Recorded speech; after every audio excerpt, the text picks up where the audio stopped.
Hello students, very good morning. This is Manmohan sir and today we are going to solve exercise of chapter 3, that is metals and non-metals. Okay, so let's start our exercise.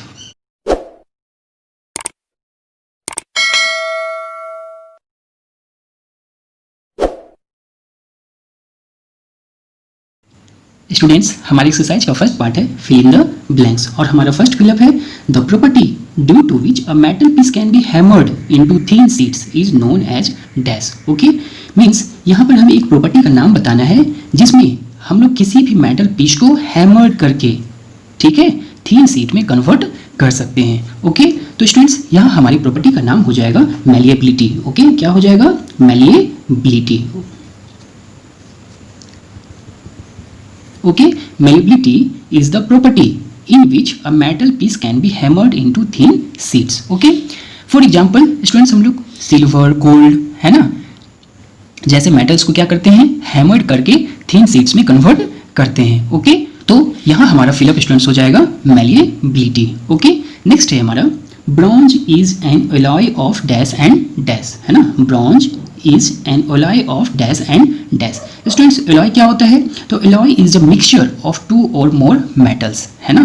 तो यहाँ पर bronze भी क्या है, एक alloy है और यहाँ पर हमें बताना है कि ब्रॉन्ज किन दो मेटल से मिलकर बना है. ओके, तो स्टूडेंट्स यहाँ हमारा फिलअप हो जाएगा कॉपर एंड टी. Okay, bronze is an alloy of copper and tin. हमारा नेक्स्ट फिलअप है gold is mixed with dash and और dash to make it hard, है ना. यहाँ पर हमें बताना है कि गोल्ड के साथ हम किन दो सब्सटेंसेस या मेटल्स को मिक्स करके हार्ड बना सकते हैं. Okay, what are the two metals which are used to mix with gold to make them hard. Okay, तो स्टूडेंट्स यहाँ पर हमारा आंसर हो जाएगा कॉपर एंड सिल्वर. ओके, क्या हो जाएगा students? Copper and silver. Okay, gold is mix with copper and और silver to make it hard.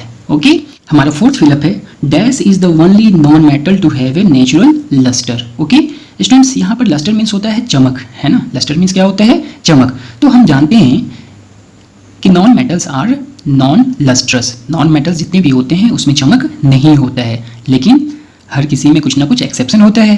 तो यहाँ पर हमें बताना है कि वह कौन सा नॉन मेटल है ना, जिसमें उसका खुद का अपना नेचुरल लस्टर होता है. तो स्टूडेंट्स यहाँ पर हमारा आंसर हो जाएगा आयोडीन. ओके, क्या हो जाएगा? Iodine. Okay, iodine is the only non metal to have a natural lustre. Okay, हमारा फिफ्थ फिलअप है dash is a non metal which catches fire in air. Okay, यहाँ पर हमें क्या करना है, एक नॉन मेटल का नाम बताना है जिसे अगर हम एयर के प्रेजेंस में लाएंगे तो उसमें आग लग जाएगा, है ना, वो फायर को क्या करेगा, कैच कर लेगा. तो स्टूडेंट्स यहाँ हमारा आंसर हो जाएगा फॉस्फोरस. ओके, क्या हो जाएगा? Phosphorus. Okay, phosphorus is a non metal which catches fire in air. हमारा लास्ट और सिक्स्थ फिलअप है the only metal which exist in the liquid state at room temperature is dash, है ना. Means यहाँ पर क्या करना है, हमें बताना है कि वह कौन सा मेटल है जो रूम टेम्परेचर पे लिक्विड स्टेट में पाया जाता है ना, लिक्विड स्टेट में एग्जिस्ट करता है. तो स्टूडेंट्स यहाँ पर हमारा आंसर क्या होगा? मरकरी. ओके, यहाँ हमारा आंसर क्या होगा? मरकरी. स्टूडेंट्स, इस मरकरी से तो आप लोग फैमिलियर हो गए. This mercury is used in clinical thermometer to measure our body temperature. Okay, तो हमारा सिक्स्थ फिलअप क्या हो गया? मरकरी, है ना. The only metal which exist in liquid state at room temperature is mercury. Students, ये सिक्स्थ फिलअप जो है बहुत इंपॉर्टेंट फिलअप है ना. किसी भी कॉम्पिटिटिव एग्जाम में या फिर जनरली ये क्वेश्चन जो है जीके वगैरह में हमेशा ये आता रहता है ना. तो स्टूडेंट्स, इसे आप लोग ध्यान में रखोगे, ठीक है, कि कौन सा ऐसा मेटल है जो रूम टेम्परेचर पे लिक्विड स्टेट में एग्जिस्ट करता है. तो स्टूडेंट्स, हमारा यहाँ पर आंसर क्या होगा? मरकरी. स्टूडेंट्स, ये था हमारा A part that is fill in the blanks. Now we start our B part that is match the following. Okay students, match the following का हमारा फर्स्ट क्वेश्चन है हार्डेस्ट सब्सटेंस. ओके, यहाँ पर कुछ option दिए हुए हैं और इस ऑप्शन में से हमें फाइंड करना है कि हार्डेस्ट सब्सटेंस क्या है. ओके, तो यहाँ पर हमारा हार्डेस्ट सब्सटेंस क्या हो जाएगा? Diamond. Okay, diamond is the hardest substance. इसलिए 1 का मैच किसके साथ होगा? हमारा डी के साथ, है ना. स्टूडेंट्स, यहाँ पर डायमंड क्या है? तो diamond is a non-metal, okay, and it is also a form of carbon. Okay, सो हमारा 1 का मैच क्या हो गया, डायमंड। नेक्स्ट है हमारा एल्युमिनियम ओर। ओके, तो हम लोग एल्युमिनियम ओर का मैच किसके साथ करेंगे स्टूडेंट्स, बॉक्साइट के साथ, है ना। Bauxite is a type of aluminium ore. Okay, तो स्टूडेंट्स हमारा 2 का क्या हो जाएगा, सी। ओके, 2 का क्या हो जाएगा, सी। एल्युमिनियम ओर क्या है, बॉक्साइट, है ना। A non metal normally existing in the liquid state. Okay, यहाँ पर हमें क्या बताना है, एक नॉन मेटल का नाम बताना है जो लिक्विड स्टेट में पाया जाता है। तो स्टूडेंट्स इसका मैच हमारा किसके साथ हो जाएगा, ब्रोमीन के साथ हो जाएगा। किसके साथ होगा, ब्रोमीन, है ना। Bromine is a non metal that normally exist in the liquid state. Okay, तो 3 का हमारा स्टूडेंट्स क्या हो गया, ए। ओके, नेक्स्ट है हमारा a good electrical conductor. Okay, तो यहाँ पर हमारा ग्रेफाइट क्या हो जाएगा, ए गुड इलेक्ट्रिकल कंडक्टर। तो इसका मैच हम लोग किसके साथ करेंगे, ग्रेफाइट के साथ। स्टूडेंट्स ग्रेफाइट जो है ये क्या है, नॉन मेटल है ना, क्या है, non metal. And we know that non metals are bad conductor of electricity. Okay, लेकिन यहाँ पर ग्रेफाइट नॉन मेटल होते हुए भी एक इलेक्ट्रिसिटी का क्या है, गुड कंडक्टर है। Means it can allow electricity to pass through them. Okay, so हमारा 4th का मैच के साथ होगा, ग्रेफाइट के साथ होगा। ओके, लास्ट है हमारा ए मेटलाइड। तो यहाँ पर मेटलाइड क्या होगा स्टूडेंट्स, आर्सेनिक। ठीक है, मेटलाइड क्या होगा, आर्सेनिक। यानी 5 का मैच हम लोग इसके साथ करेंगे, ई के साथ करेंगे। स्टूडेंट्स मेटलाइट क्या होता है, आप लोग जानते होंगे, मेटलाइट is a substances that contain both the property of metals as well as non metals। Okay, तो यहाँ पर आर्सेनिक जो है वो क्या है, एक मेटलाइड है। ओके, तो स्टूडेंट्स ये था हमारा B part, that is match the following. Okay, now we start our next part, that is tick the correct option. Okay students, हमारे सी पार्ट का फर्स्ट क्वेश्चन है the 2 most abundant metals found in the earth crust. Okay, यहाँ पर हमें बताना है कि earth crust में पाए जाने वाले 2 मोस्ट अबंडेंट मेटल्स कौन से हैं। ओके, तो हमारा फर्स्ट ऑप्शन है aluminium and copper, iron and copper, aluminium and iron, iron and silver. Okay, तो स्टूडेंट्स यहाँ हमारा करेक्ट ऑप्शन होगा aluminium and iron. Okay, aluminium and iron are the 2 most abundant metals found in the earth crust. Okay, next है हमारा the metals used in making the alloy German silver are, क्या होगा यहाँ पे, तो students यहाँ हमारा करेक्ट ऑप्शन होगा copper, zinc and nickel. Okay, copper, zinc and nickel are used in making the alloy German silver. Okay, students इस German silver का यूज हम लोग table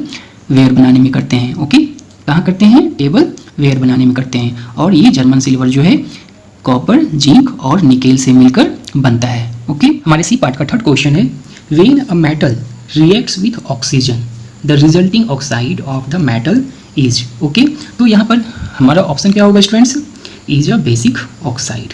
okay, when a metal reacts with oxygen the resulting oxide of the metal is a basic oxide. Students हम लोग जानते हैं कि जितने भी मेटल्स होते हैं, okay, all metals react with oxygen to form metallic oxide which are basic in nature. Okay, इसलिए हमारा थर्ड का करेक्ट ऑप्शन क्या हो जाएगा, is a basic oxide. Okay, next है हमारा out of the metals gold, silver, copper and aluminum the one that is most ductile is। okay, यहाँ पर हमारे पास क्या क्या ऑप्शन दिए हुए हैं, यहाँ हमारे पास ऑप्शन है गोल्ड, अल्युमिनियम, सिल्वर और कॉपर। और इस 4 ऑप्शन में से हमें बताना है कि सबसे अधिक डक्टाइल मेटल कौन सा है। ओके, तो स्टूडेंट्स यहाँ हमारा करेक्ट ऑप्शन होगा gold. Okay, gold is the most ductile metal, है ना। स्टूडेंट्स गोल्ड इतना अधिक डक्टाइल होता है कि अगर इसके 1 ग्राम को आप ड्रॉन करोगे तो इसको आप 2 किलोमीटर लेंथ तक क्या कर सकते हो, ड्रॉन कर सकते हो। Okay, so our gold is the most ductile metal, है ना। नेक्स्ट है हमारा 2 of the metals that can not be stored either in air or under water are. यहाँ पर हमारे पास ऑप्शन है sodium and magnesium, magnesium and calcium, calcium and potassium, potassium and sodium. तो यहाँ हमारा करेक्ट ऑप्शन होगा students potassium and sodium. Okay, एक बार हम लोग क्वेश्चन को समझने की कोशिश करते हैं। हमारा क्वेश्चन कर रहा है कि 2 ऑफ मेटल्स मीन्स यहाँ पर हमें 2 मेटल्स को चूज करना है that can not be stored either in air or under water, है ना। यहाँ पर वो कौन सा ऐसा 2 मेटल है जिसे ना तो हम एयर में रख सकते हैं, है ना, और ना ही वाटर के अंदर स्टोर करके रख सकते हैं। तो स्टूडेंट्स यहाँ पर पोटासियम और सोडियम जो है are two metals that can not be stored either in air or under water. Okay students, हमारा करेक्ट ऑप्शन क्या हुआ? Potassium and sodium. Okay students, potassium और सोडियम ये दो ऐसे मेटल्स हैं जो हाईली रिएक्टिव होते हैं, ठीक है। They are highly reactive metals and they easily react with oxygen and moisture present in air, so it is stored in kerosene. ठीक है, हम लोग पोटासियम और सोडियम को केरोसिन में डालकर क्या करते हैं? स्टोर करते हैं। सो हमारे 5 नंबर का करेक्ट ऑप्शन क्या होगा? Potassium and sodium. तो स्टूडेंट्स, ये था हमारा C part, that is choose the correct option. Now we start our D part, that is answer the following questions in brief. Okay students, हमारे D part का first question है, name one metal and one non metal which normally exist in the liquid state. Okay, यहाँ पर हमें एक metal और एक non metal का नाम बताना है that exist in the liquid state. Okay, तो स्टूडेंट्स, यहाँ हमारा वन मेटल क्या होगा? मरकरी, और वन नॉन मेटल क्या होगा? ब्रोमीन। ओके, तो ये था हमारा क्वेश्चन नंबर फर्स्ट। नेक्स्ट है हमारा, state the fraction of gold present in an 18 carat gold piece. Okay, यहाँ पर हमें बताना है कि 18 कैरेट गोल्ड पीस में प्योर गोल्ड का फ्रैक्शन क्या होगा। ओके स्टूडेंट्स, यहाँ हमारे पास जो गोल्ड पीस है इसमें कितना कैरेट मेंशन किया हुआ है? 18 कैरेट मेंशन किया हुआ है। ओके, तो 18 कैरेट गोल्ड मीन्स क्या हुआ?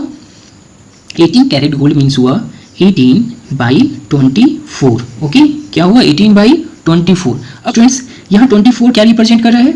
हमारा 24 रिप्रेजेंट कर रहा है 100% प्योरिटी ऑफ गोल्ड को, है ना। यानी अगर हमारे पास प्योर गोल्ड है, इट मीन्स हमारे पास टोटल कितना कैरेट है? 24 कैरेट है। ठीक है, 24 कैरेट गोल्ड है ना। तो अब समझ में आ गया कि हमें फ्रैक्शन कैसे निकालना है? हमें फ्रैक्शन निकालना है 18 कैरेट का, किसमें? 24 कैरेट में। ओके, तो देखते हैं हमारा आंसर क्या होगा। 18 carat gold means that 18 parts of pure gold is present in 24 parts of a mixture of gold with copper और silver, है ना। मीन्स अगर हमारे पास 18 कैरेट गोल्ड है तो इसका मतलब क्या हुआ? 18/24, यानी रेस्ट जो बच गया, ठीक है, रेस्ट जो बच गया वो क्या है? तो वो या तो हमारा कॉपर है या फिर सिल्वर है ना। क्या है? कॉपर है या फिर सिल्वर है। ओके, तो hence the fraction of gold present in an 18 carat gold piece equal to क्या हो जाएगा? 18/24, दैट इज 3/4। ओके, तो students, I hope question number 2 समझ में आ गया कि 18 कैरेट गोल्ड पीस में गोल्ड का फ्रैक्शन क्या होगा। तो गोल्ड का फ्रैक्शन क्या होगा? 3/4। ओके, हमारा थर्ड क्वेश्चन है, state the property of copper wires that make them useful for electrical fittings. Okay, यहाँ पर हमें क्या करना है स्टूडेंट्स? तो कॉपर वायर्स का प्रॉपर्टी बताना है जिसके कारण इस वायर का यूज हम लोग इलेक्ट्रिकल फिटिंग्स के लिए करते हैं। ओके, तो स्टूडेंट्स, यहाँ हमारा आंसर क्या होगा? The property of copper wires that make them useful for electrical fittings are conductivity and ductility. Okay, conductivity and ductility are the two property of copper wires that make them useful for electrical fittings. Okay students, यहाँ पर conductivity means क्या होते हैं?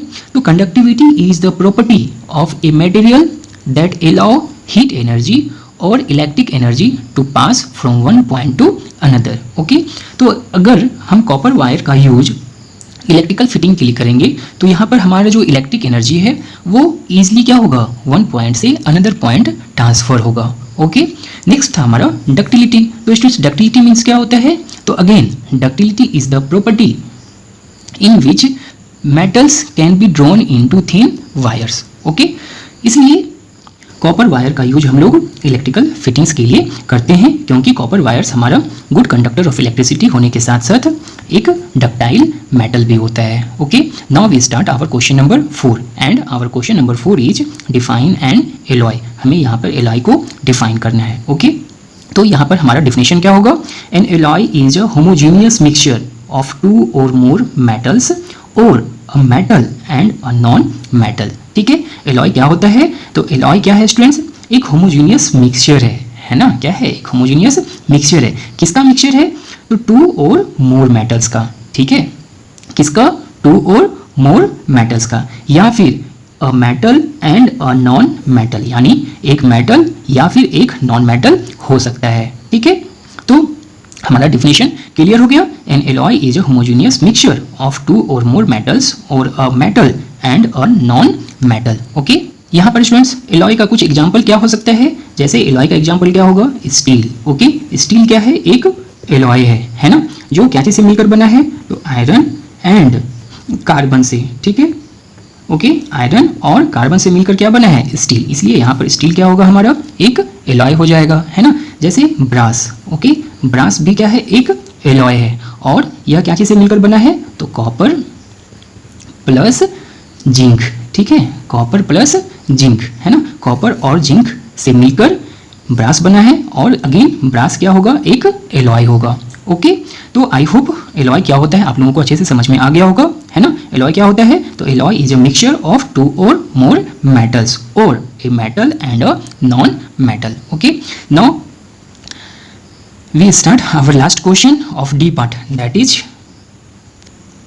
List any two uses of non metals. यहाँ पर हमें क्या करना है, नॉन मेटल्स की टू यूजेज को मेंशन करना है। ओके, तो यहाँ पर हमारा टू यूजेज क्या हो जाएगा नॉन मेटल का स्टूडेंट्स, फर्स्ट होगा हमारा डायमंड। ओके, तो डायमंड क्या है, एक नॉन मेटल है, तो डायमंड का यूज हम लोग कैसे करते हैं, diamond is used in making jewellery, in cutting glass and for grinding tools. Okay, diamond का यूज हम लोग ज्वेलरी के बनाने में करते हैं, ग्लास कटिंग के लिए करते हैं, और टूल्स को ग्राइंड करने के लिए करते हैं। तो ये था हमारा first uses of non metal, है ना। सेकेंड है हमारा graphite is used in batteries and in pencils. Okay, graphite again क्या है स्टूडेंट्स, एक नॉन मेटल है। ओके, क्या है, ग्रेफाइट एक नॉन मेटल है, और इस ग्रेफाइट का यूज हम लोग बैटरीज के बनाने में करते हैं, है ना, और इसके साथ साथ हम लोग पेंसिल्स में भी करते हैं, ठीक है। जैसे right now I am using pencil. Okay, तो पेंसिल का जो ये जो नेल्स है, ठीक है,